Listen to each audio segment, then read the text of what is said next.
네, 안녕하십니까. 예, 저는 이재봉 교수님하고 공동으로 자교모라고 자유와 정의를 실천하는 교수 모임에서 활동을 하고 있습니다. 자교모 소개는 나중에 드리고요. 저는 이제 조금 앞에 연사분들하고 조금 다른 말씀을 좀 드리겠습니다. 우리가 부정선거는 지금 웬만하면 다 알고 있죠. 사실 부정선거를 부정하는 사람은 아마 좌파 한 40% 정도밖에 안 되고 웬만한 지금 20, 30대까지도 다 부정선거를 확실하게 인식하고 있는 것으로 압니다. 간단하게 그 부정선거를 한 세 정도의 어줄로 제가 표현을 하면 이렇습니다. 일단 중앙선관위의 데이터 서버 조작을 통해서 프로그램 조작을 통해서 사전투표에서 조작이 있었고요. 거기에는 표 바꿔치기, 그다음에 표 업기, 그다음에 표 버리기 세 가지의 단계가 추진됩니다. 그다음에 약간의 기술적으로 전자 개폐기가 있는데 전자 개폐기가 아니라 사실 개폐 조작기죠.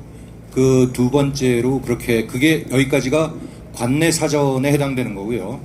관외 사전은 사실은 다른 지역에서 우편을 통해서 날아오는 거니까 그 증거를 잡기가 상당히 힘듭니다. 그러나 최근에 확실하게 밝혀졌죠. 그래서 다산 네트워크의 하나의 계열사로 들어갔던 핸디소프트라는 회사가 소프트웨어 전문 회사인데 우체국의 배달 시스템을, 우체국의 디지털 배달 시스템을 다 컨트롤하는 그런 회사입니다. 그래서 완벽하게 관내 사전, 관외 사전이 완벽하게 부정선거로 치러졌고요. 그 다음에 본투표도 전자 개폐기, 전자 조작기를 통해서 치러졌습니다. 그리고 그 증거는 정말 차고 넘치죠. 우리가 실질적인 증거로 하면 표 엎어치기에 흔적에 세상에 형상기억종이라는 게 어디 있습니까? 그 다음에 붙어도 떨어지지 않는 그런 이게 종이 묶음이 어디 있습니까? 그 다음에 배추누입 투표지, 일장기 투표지, 화살표 투표지 이런 것들은 너무나 누누이 많이 들어서 우리는 식상할 정도입니다. 자, 문제는 이게 아니라 부정선거의 존재를 우리가 밝히고자 하면 더 이상 안 됩니다. 저들은 우리가 경각심을 갖고 우리가 주의해야 돼요. 아까 어느 분께서 지금 대통령이 너무 지략적으로 해서 처음에 약간 부드럽게 했기 때문에 부정선거에 대한 현재의 탄핵 절차를 소위 논의에 포함시켰다. 근데 저는 약간 다르게 봅니다. 지금의 이 선관위라는 소위 최종, 우리가 모든 우리 국민에 대한 심판의 최종 파이널 리조트라고 하죠. 최종 어떤 심판에 오르고 정의의 심판대에 올라서 있어야 될 헌법재판관 8명이 모두 지금은 못 믿겠는 수준입니다. 왜냐? 소위 좌파 폐악질 4명의 문영배, 이미선, 정정미, 정계선 이런 폐악질 쓰레기들 말고요. 지금 나머지 4명도 저는 못 믿겠습니다. 왜냐? 대통령이 그런 분명히 주문을 했죠. 자, 사전투표에서 여러가지 선거 공정성이 의심되니까 니네들 선거인단에 모집된 투표인 수와 발표 투표자 수를 좀 검증해달라. 근데 칼같이 거절했죠. 그건 뭡니까? 굉장히 구리다는 거예요. 부정선거를 밝혀내면 자기들 목숨이 위태롭다라고 거의 히스테릭하게 반응하는 겁니다. 그래서 저는 선관위를 절대 믿지 않습니다. 이 한마디를 잠깐 드릴게요.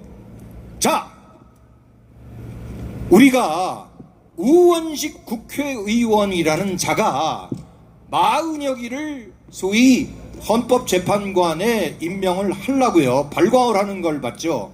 그거 자체가 불법입니다. 왜냐하면 권한쟁의 신청을 헌법재판소에 냈어요. 근데 그거는 위법이에요. 국회의원 단독 소위 우원식이란 자가 그거를 제출할 권한이 없어요. 뭐냐? 국회의 의결을 거치고 더더구나 여당 국회의원도 참석한 가운데서 똑바로 의결을 거친 상태에서 권한쟁의를 받아들여야 되는 겁니다. 그러면 마은혁이란 이 빨갱이 같은 자식이 그거를 받아들였어요. 문형배는 그 자체로 탄핵감인 겁니다.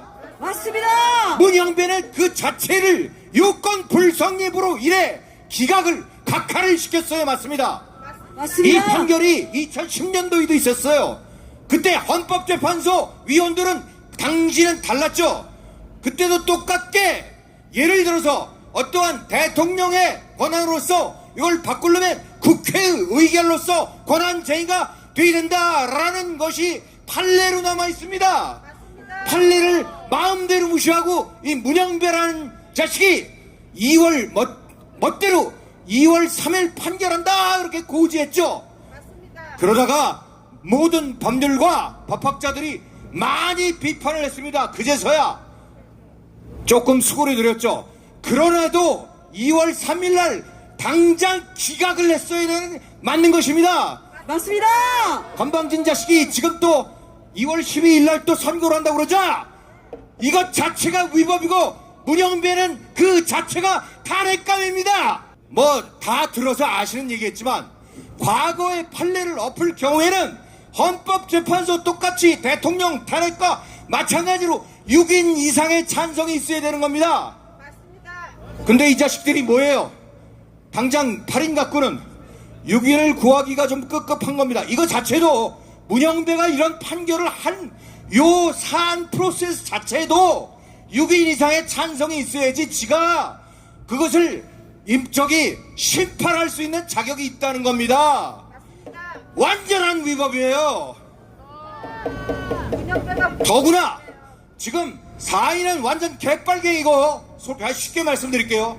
나머지 4인도 내가 믿을 수 없다고 그랬죠? 그 중에 한 명은 이미 포섭됐어요. 제가 느낌으로는 그렇습니다. 포섭이 됐고 나머지 한 명이 있어야지 탄핵 인용이 되는데 얘들 이놈 더불어공산당 입장에서 자신이 없는 거예요. 자신이 없으니까 40여기를 계속 하고 마찬가지로 문형배도 그런 치호를 했던 겁니다. 우리가 정상적인 국민 시민의 입장에서 정상적인 사람의 가치로 정상적인 도덕적인 가치로 그 자들을 바라보면 안 된다 이겁니다. 저는 여러분들한테 경각심을 갖고 우리가 투쟁의 고삐를 늦춰서는 안 된다. 우리가 이겼다는 말을 함부로 하지 말기를 바라는 것입니다. 그러면 어떻게 해야 되죠? 어떻게 해야 됩니까? 어떻게 해야죠? 자, 방법이 몇 가지가 있습니다. 자, 이놈들이요 헌법재판관을 추가 한 명을 제가 가정입니다. 한 명을 매수하기 위해서는 뭔가 거절할 수 없는 지들 말로 제안을 해야 될 겁니다. 과거에 권순일이 50억 먹었죠. 그러니까 50억 100억 갖고는 터무니가 없을 거예요. 제가 볼 때는 한 500억 1000억 정도 동원되지 않을까. 근데 그것도 난항이에요. 자, 나머지 한 놈도 지금 5명이라고 그랬죠. 이미 매수된 놈이 얘한테 500억을 주면 불만이 있겠어요? 없겠어요? 당연히 이해 충돌이 생기겠습니다. 그러니까 그 자식들 입장에서는 당연히 이러지도 못하고 저러지도 못하는데 50%의 승산 가능성을 믿고 저렇게 발광을 하니까 안 되니까 다시 40여개 임명하려고 저 개지랄을 떠는 겁니다. 여러분 그거를 똑바로 간파하셔야 됩니다. 우리는 뭐냐 40여개를 임명 못하도록 문형배가 불법을 더 이상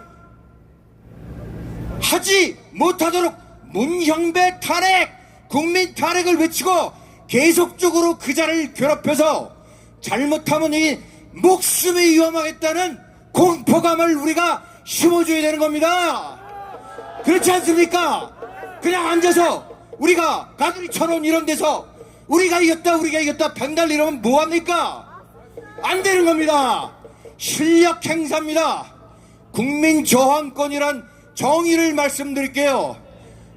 더 이상 헌법과 법률에 의거해서 국민의 기본적 생활권이 지켜지지 않을 때 더 이상 법률에 의거해서 우리가 기댈 때가 없을 때 그럴 때 저항권이 발현됩니다.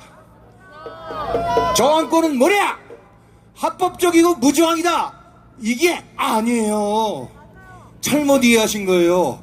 저항권이 합법적에 무정하면 법을 받아들여야 아닙니까?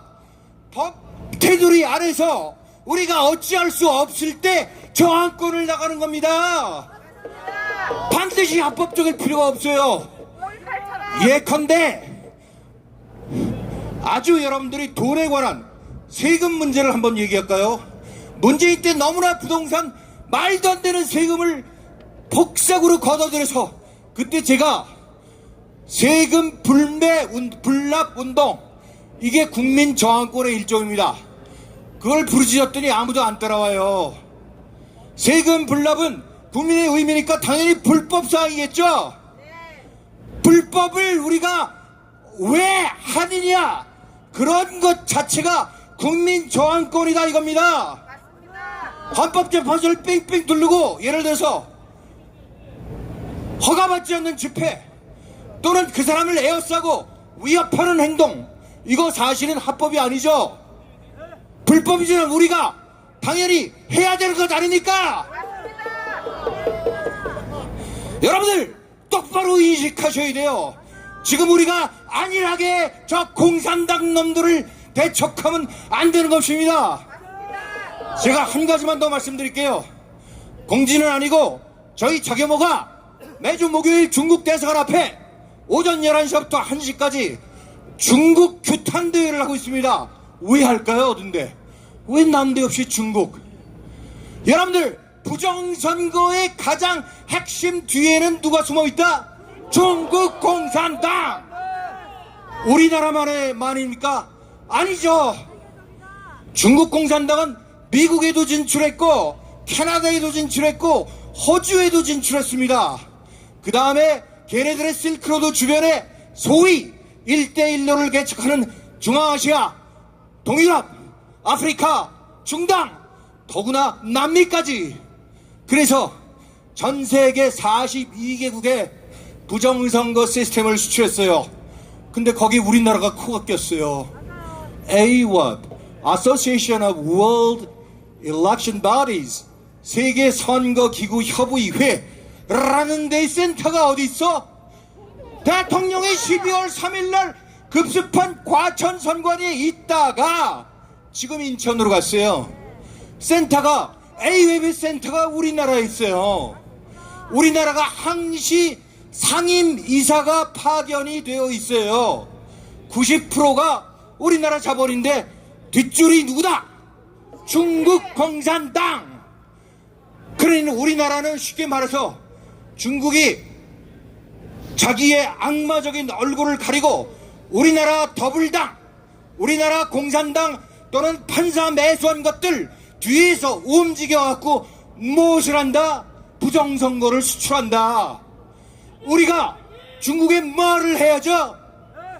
배상금을 청구해야 되는 겁니다. 그건 전쟁 배상금이에요. 과거에 진주만, 일본이요 미국을 습격할 때 진주만은 다 표시가 냈죠. 우리는 그거를 hot war, 열전 이렇게 얘기합니다. 근데 이렇게 안 보이는 전쟁, 초환전, 소위 한계를 뛰어넘는 전쟁이라고 중국 놈들이 지네들이 말했어요. 우리는 hybrid war. 우리는, 걔네들은 중국은 말이에요, 공산당이 나 공산당이야 이렇게 내세우지 않아요. 모르는 사이에 스며들어가 있어요. 교육현장, 문화현장, 정치현장, 산업현장, 노동현장 소속 각각이 들어가 있어요. 그리고 민간인 신분으로 침투하는 겁니다. 댓글부대 오마우당, 얘들 다 중국 유학생인데 여러분들 한마디만 더 하고 내려갈게요.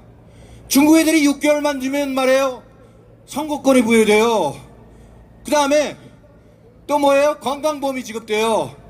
우리나라 사람들 미국에 유학 가면 시티즌십이 나옵니까? 말도 안 되죠. 왜 중국 애들한테만 이렇게 베풀어 줍니까? 그걸 누가 했다? 문재인! 때 문재인 5년간에 악법 공장을 통해서 4,800개를 제조를 했어요. 찍어냈습니다. 공장. 더불어민주당 국회의원들이 몇 명이에요? 그럼 그 당시에 180명이에요. 이놈들이 그거, 우리가 그거를 다 예측을 하고 더불어민주당이 다 했을까요? 아니에요. 악법 공장이 따로 있었어요. 누구냐? 중국 공산당. 그러니까 중국 애들이 우리보다 더 우리나라에 살면서 대접을 받는 겁니다. 이것이 역차별입니다. 이러니까 경찰 공무원 중에도 중국 애들이 많이 섞였고 선관위는 더욱더 많이 섞인 겁니다. 이런 중국의 현실을 알아서 우리는 최후의 적이 누구시다? 중국 공산당. 구호를 두 가지만 외치고 물러가겠습니다. CCP out! CCP out! CCP out! CCP out! Stop the steal! Stop the steal! Stop the steal! Stop the steal! 감사합니다.